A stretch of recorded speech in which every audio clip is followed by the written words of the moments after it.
So you're in a rush and you want a pizza fast? Here's what I've got for you. Grab a bowl, some ground chicken, and add half a pound of that chicken to that bowl. Just make sure it's exactly 8 ounces. Then crack in 1 egg. Shred in about 1.5 ounces of low moisture mozzarella.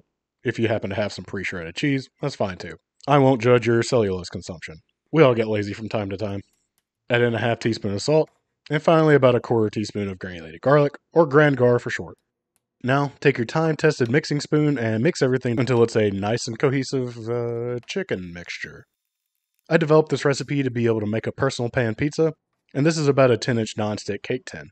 I've had bad experiences with pans like this, so I cautiously buttered mine down. If you've only had positive experiences with these, you can skip the butter. Once it's buttered up, add your chicken mixture to the pan and start to spread it out. We're simply looking for it to be even.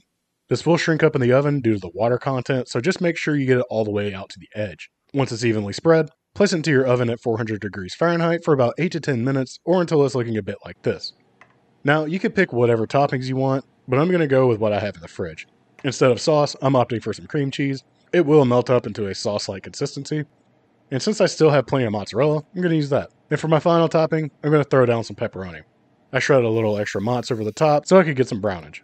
Place this into your oven again, but under the broiler this time to let it darken. Keep an eye on it because the broiler has been known to ruin a lot of food.